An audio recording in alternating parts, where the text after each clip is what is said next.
By the 17th century, poetic fashions changed. Pastoral poetry, allegorical poetry, and sonnet sequences had run out of favor. Instead, short, mixed meter poems were the new taste for a quicker, more energetic, and wittier style. Ovid and Horace, the two great Roman poets, were the new models. And so the love elegy, those love poems that bring about sorrowful emotions, poetry, love, and the poet's position in the margins become popular, as well as epigrams, those brief, pithy statements associated with rhyme couplets. Also, verse epistles, or letters in verse. That was a medieval thing in England. You find that in Chaucer and Charles of Orleans. And meditations on religion. Now, John Donne's poetry is always about himself, his lover, and it's not the medieval lady, and God. As we noted when we discussed sonnet number 14, where love of God and sex were mixed together. It's quite shocking, and Donne delights in these shocks, including imagery that is not conventional. Remember how laying siege to a city becomes allegorically a city held by reason. That's the very medieval part. And then it becomes God pillaging and ravishing its inhabitants. In other words, Donne's heart. We also noted some mixed metaphors, not just war and love, but also marriage and divorce. And mixed metaphors are not usually considered a virtue. So nothing is settled in Donne. When we looked at the Holy Sonnets, we noted the place of politics, the place of colonization, the place of exploration in these 17th century English poems. Look at Elegy 19, for example. How, having his lady or his woman in bed with him, he turns towards her. License my roving hands. In other words, give me permission to explore you with my hands. License my roving hands and let them go before, behind, between, above, below. A great use of a syndeton. Oh, my America, my newfound land. It's a funny image because he's describing his hands touching her body as if he were an explorer out on a ship discovering new lands. But this physical touch that was so absent from medieval poetry in discussing the lady turns that allegorical figure, that representation of beauty, the lady, that obscure and enigmatic figure who never responds that we encountered in medieval poetry through Petrarch. Petrarch is medieval, mind you, into Shakespeare with the Dark Lady. Here, the lady is now a woman and she's beside you in bed and your hands are on her. That's very different. You see this also in Herrick, for example.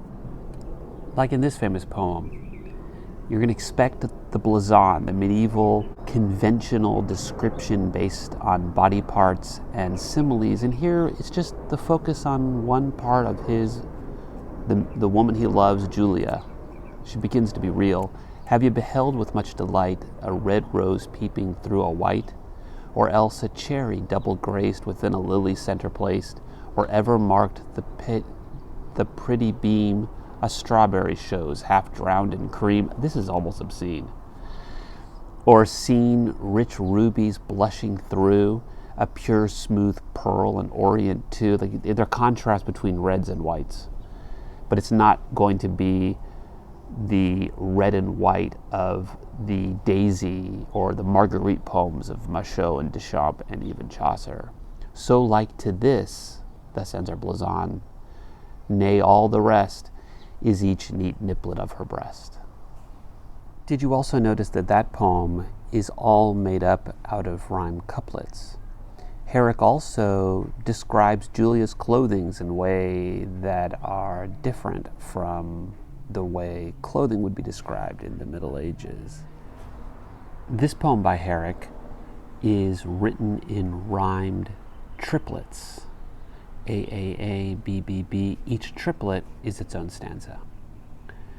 Upon Julia's clothes. When as, or whenever she's wearing, when as in silks my Julia goes, then, methinks how sweetly flows. Then, I love that. The epizeusis implies how excited he is watching her. How sweetly flows that liquefaction of her clothes. Her clothes, those silks, become water.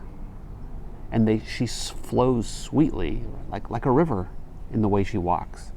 Next, when I cast mine eyes, and casting the eyes, just thinking of liquefaction and a river flowing.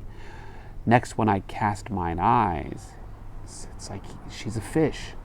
And see that brave vibration each way free. She's moving through the water, right? But also free. Is she dropping her clothes as she moves? Oh, how that glittering taketh me. So she's like the scales of a fish in all the colors and vibrations, but also as they're giving way to her dropping those clothes in front of him. Herrick is a good example of the kind of imagery to expect in the 17th century. Let's take a look now at one of John Donne's most famous poems about love, a reworking of the medieval lady. This way it's not like Herrick.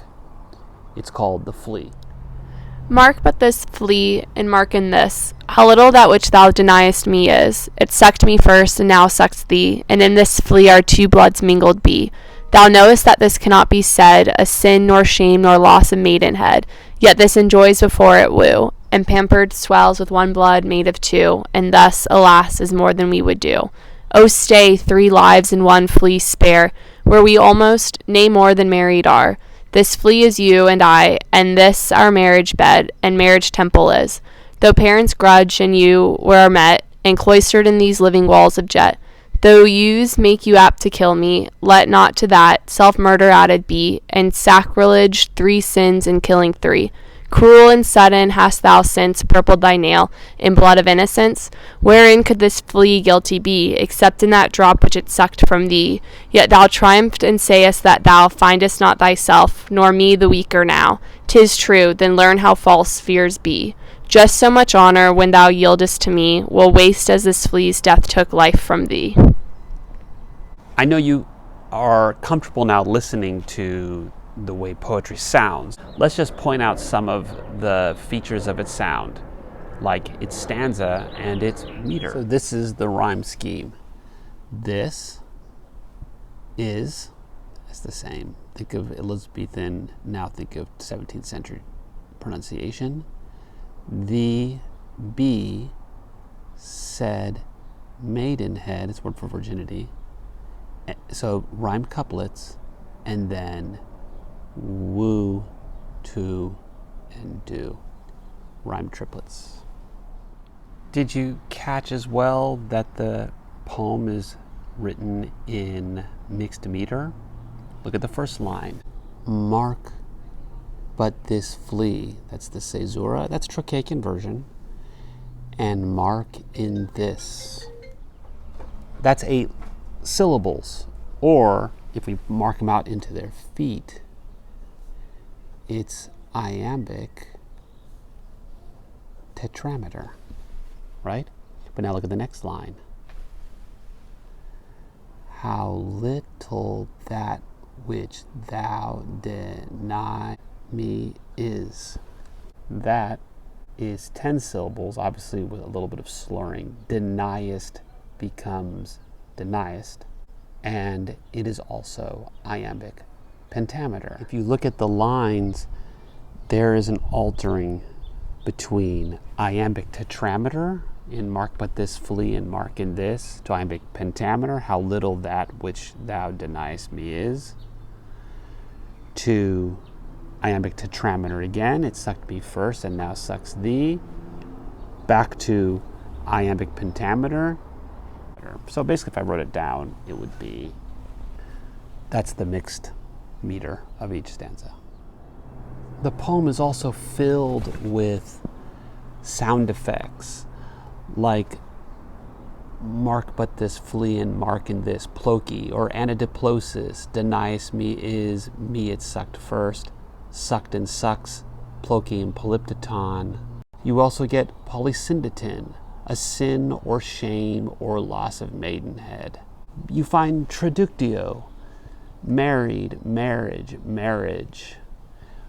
And what's the poem about? The poem opens with him making his lady focus on a flea that he notices. He's telling her to observe, notice, take notice of this flea, mark this flea, and then mark in the sense of a sort of moral to this flea, that little flea represents all that she denies him, which is love, right?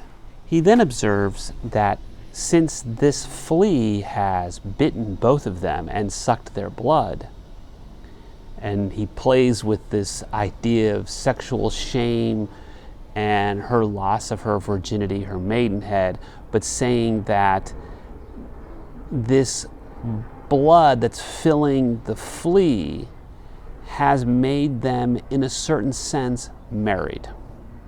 But notice how her observation of this flea sours. That line, "Oh stay, 3 lives and 1 flea spare," he's telling her to stop an action. What's the action? She wants to kill the flea. And so he's trying to show her that this flea is you and I, and that within the flea is their marriage bed. Because remember, if she's a virgin and they sleep on their first night, she will let out blood, obviously. That's disgusting, but that's the metaphor that he's playing with. And then the marriage temple becomes that flea itself, right? The living walls of jet, because jet is the color of black. If she kills the flea, then not only is she killing him, which is a medieval convention, right, of love poetry, that the lady is always killing the man through lovesickness, but also she'll be killing herself. And self-murder is a sin, killing is a sin, and so 3 sins in killing 3. But then, what does she do? Cruel and sudden hast thou since purpled thy nail in blood of innocence? She's killed the flea, and it's blood. Her blood, his blood, the flea's blood are purpling her nails. And then he asks, of course, what could this flea be guilty of? And she's proud that she's killed this flea that he has filled with so much meaning. Yet thou triumphest. You are so proud that you killed this flea, and sayest that thou findest not thyself nor me the weaker now. In other words, that flea held nothing over them. And then he draws a moral to this whole problem in the rhymed triplets. That's true, but learn how your fears are false. So what are those fears? Basically sleeping with him. That's what this whole poem's about. Just so much honor when thou yieldest to me. You'll notice that if you sleep with me, you'll lose as much honor as this flea's death. In other words, it didn't matter. So sleep with me. In our next episode, we're going to look at Concrete Poems by George Herbert. Alright guys, don't forget to like and subscribe and ring that notification bell.